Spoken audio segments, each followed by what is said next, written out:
Hoy les traigo 3 citas de José Ignacio Cabrujas, ese gran escritor de telenovelas, dramaturgo, actor y articulista que se ocupó de contarnos cómo era en ese tiempo difícil y conflictivo el país según Cabrujas. Hace pocos días, el 21 de este mes de octubre, se cumplieron 27 años de la muerte de Cabrujas. Para mí, el hombre, el venezolano que mejor conocía a Venezuela, y nos la contaba con su lenguaje lleno de humor, de sabiduría y de decir popular.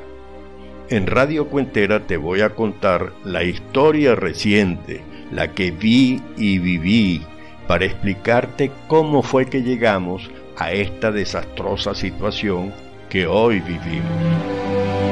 Radio Cuentera. Antes de continuar, te voy a pedir que te suscribas al canal, le des a la campanita para avisarte cada vez que publique un nuevo video y le des a me gusta. 1989, el Caracazo. Unos meses después de la juramentación de Carlos Andrés Pérez como presidente de la República para su segundo periodo, elección que había ganado abrumadoramente en diciembre del año 88, el año 1989 se produjo el Caracazo. Cabrujas nos cuenta así el Caracazo. El 27 de febrero, Venezuela vivió un colapso ético que dejó estupefactas a muchas personas. Fue una explosión sobre la cual no se ha escrito hondo, amerita un análisis. Es una explosión que se traduce en un saqueo, pero no es un saqueo revolucionario, no hay una consigna, es un saqueo dramático. Las personas asaltaron locales en medio de una delirante alegría, no hay tragedia al iniciarse el proceso. A mí, dice Cabrujas, me quedó la imagen de un caraqueño alegre, cargando media reja en su hombro, pero no era un tipo famélico buscando el pan, era un jodedor venezolano. Aquella cara sonriente, llevando media res, se corresponde con una ética muy particular. Si el presidente es un ladrón, yo también. Si el Estado miente, yo también. Si el poder en Venezuela es una cúpula de pendencieros, ¿qué ley me impide que yo entre en la carnicería y me lleve media res? ¿Es viveza? No, es drama, es un gran conflicto humano, es una gran ceremonia. Ese día de juego, que termina en un desenlace monstruoso, cruel, la carcajada termina en sangre. Es el día más venezolano que he vivido. Nunca había sido tan interpretado por nuestra historia. Por lo que nos está ocurriendo, es el día que fuimos sublimes y perversos como lo fuimos en buena parte de nuestra historia. Nuestros iconos históricos nos anuncian siempre ese dilema. Te dejo esta pregunta. ¿Tú te has creído los cuentos y mentiras de Chávez sobre el Caracazo? ¿Sabes que Chávez estaba con Lechina en Maracay y no participó en el Caracazo? 2 gardenias para ti. En junio de 1991 está en pleno apogeo el escándalo de Gardenia Martínez, a quien identificaban como Mamita, examante y socia del comisario de origen cubano Orlando García, asesor de seguridad del presidente Carlos Andrés Pérez, y que fue señalada por el general Peñalosa como responsable de estafar al ejército en $4.900.000 por municiones pagadas y no entregadas. El presidente Pérez dijo entonces: tenemos que asegurar que el país sepa, y también sus criminales, que aquí no puede haber y no va a haber contemplaciones políticas, ni sociales, ni falsa comprensión, ni contubernios de ninguna clase. Aquí no puede haber ni va a haber contemplaciones políticas, ni sociales, ni falsas comprensiones. Esta guerra es de verdad, y yo soy el jefe de esta guerra que libra el país. El domingo 9 de junio del 92, Cabrujas publica su columna El País según Cabrujas, que titula Dos gardenias para ti, de donde extraigo este párrafo que me parece demasiado clarificador. ¿Qué estamos esperando, presidente? ¿Cuándo viene la bronca? No se trata de una política económica, de una concertación mítica estilo José Ingenieros. Eso a un lado. Eso se acepta y se juzga de acuerdo a los hechos. No, presidente. El problema es Mamita. Quien está enterrando a este país es Mamita. Y lo que Mamita significa más allá de su persona, de su anécdota picaresca, de su desfachatez simpaticona, es la abierta, cruda y sincera confesión de que todo trato con el Estado venezolano es un pozo de mierda, un continuo cuánto hay pa' eso, un robo institucionalizado, convertido en costumbre resignada. La solución de las Fuerzas Armadas es la misma que la de la oficina de telégrafos de Caujarito: transparencia y los sinvergüenzas presos, no hay otra. No es como propone el senador Bullón, designar un civil al frente del Ministerio de la Defensa para resolver. Aquí un civil no garantiza nada. El país, líbrenos el cielo, no se divide entre civiles y militares. Se divide entre gente decente y mamitas, con gorras o sin gorras, entre gente que cree vivir en un lugar de leyes y ampones que las burlan. Esa es la primera ideología, la primera definición antes de que comencemos a discutir que si el neoliberalismo es un éxito o si las remolachas tienen que subsidiarse. Repito con Cabrujas, ¿qué estamos esperando, presidente? ¿Cuándo viene la bronca con los suyos? Mientras que el general Peñalosa, comandante del ejército, 7 meses antes del golpe de estado de Chávez, decía al entregar el mando a su sucesor lo siguiente: en Venezuela se incuba una guerra civil entre la minoría corrupta y la mayoría honesta, añadiendo que la guerra santa contra la corrupción ha comenzado. Peñalosa dijo que un grupo creciente de militares y civiles estaban convencidos de que la democracia actual está carcomida por la corrupción y que es necesario establecer un régimen autoritario. Si eso ocurre, caeríamos de nuevo en brazos del despotismo y perderíamos la libertad, afirmó el general Peñalosa, preguntándose: ¿no estaremos ante un falso dilema que nos obliga a escoger entre democracia corrupta o dictadura honesta? Peñalosa denunció en las últimas semanas a los perros de la guerra cercanos al jefe de Estado, a Carlos Andrés Pérez. Peñalosa dijo que la corrupción es el enemigo público número 1, el verdadero elemento subversivo, contrastando con el viejo discurso militar y de seguridad que ubicaba el peligro en la acción política de la extrema izquierda. En el cierre de su discurso, Peñalosa dejó claro el temor de sectores militares ante posibles progresos de la idea de un golpe de Estado.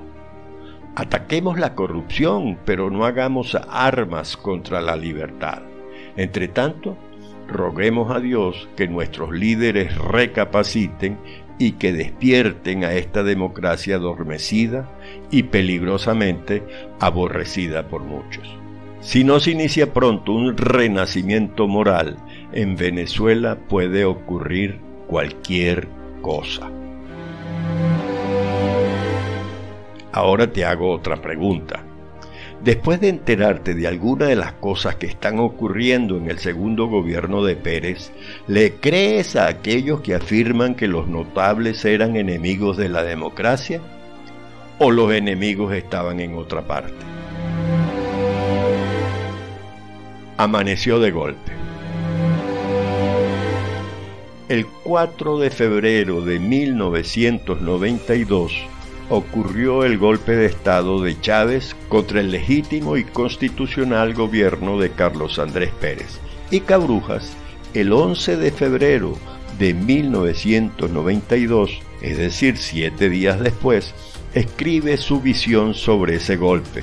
Por cierto, muy parecida a la que expresó Caldera en su discurso en el Congreso el propio 4 de febrero de 1992, cuando los partidos y sus líderes no querían que hablara Caldera. Dice Cabrujas, entre otras cosas, voy a hacer una cita corta. Entonces, entre paréntesis, al principio de la era democrática que inició el 23 de enero de 1958, la democracia era una razón de vida y no este apoyo desganado, extraído con cuentagotas, al borde de la indiferencia. Porque eso fue lo que ocurrió el 4 de febrero.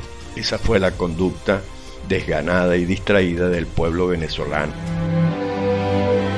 En enero de 1995, Cabrujas, en una conferencia, dijo esto de la viveza criolla. Así como creemos en el hierro de las caraotas, creemos que somos un pueblo vivo, en el sentido de astutos, de pícaros, de una gran destreza y de una gran habilidad. Hemos asociado la palabra vida, palabra hermosa, y la llegamos a confundir con viveza. Pensamos que estar vivos es hacer una picardía. Decir que una persona es viva o está viva es porque está en algo, está haciendo algo. Nuestra historia niega eso. ¿Cuándo fuimos vivos? ¿Qué hicimos para merecer ese calificativo? Basta ver el país.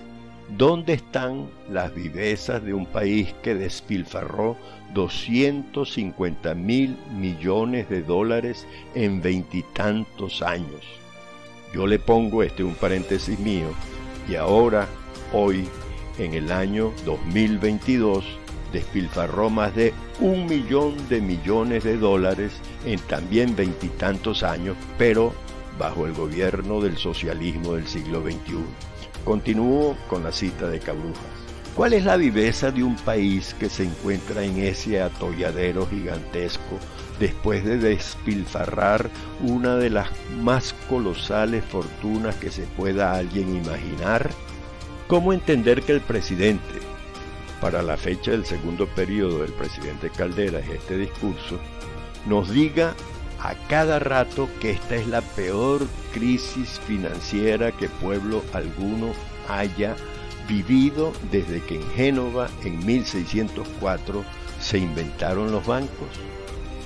Nunca, hasta el día de hoy, un pueblo de la tierra ha vivido una crisis financiera como esta.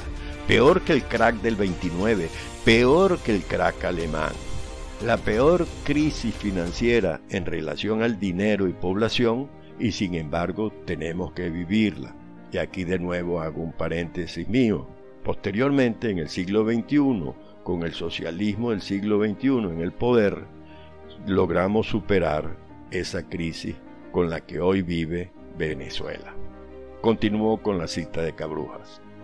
Un país que no ha logrado resolver un enigma, un país que le entran 15.000 millones de dólares y tiene 20 millones de habitantes. ¿Por qué este país tiene la crisis que tiene?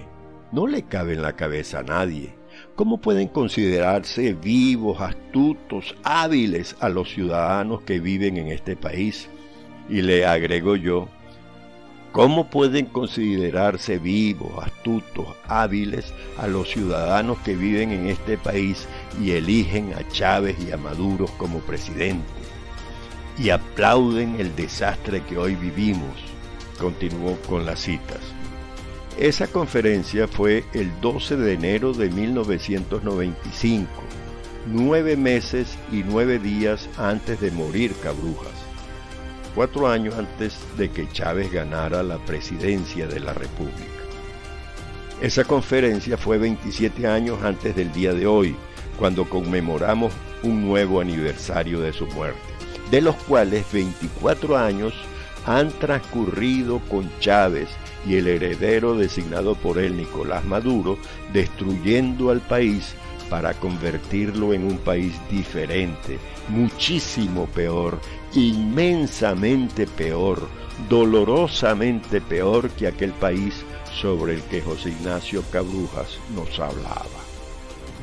La última telenovela que escribía Cabrujas en el momento de su muerte, el 21 de octubre de 1995, se llamaba Nosotros que nos queremos tanto. La última que debemos escribir hoy los venezolanos para dedicársela a Chávez, a Maduro y a su socialismo del siglo XXI y a todos aquellos que nos han robado la alegría, el petróleo, el progreso, la comida, el bienestar, las medicinas, la salud, la reunión familiar, el vivir en nuestra patria, la paz y la esperanza, podría llamarse: ¡ay, ladrón, ya no me quieras tanto! Y terminas de irte.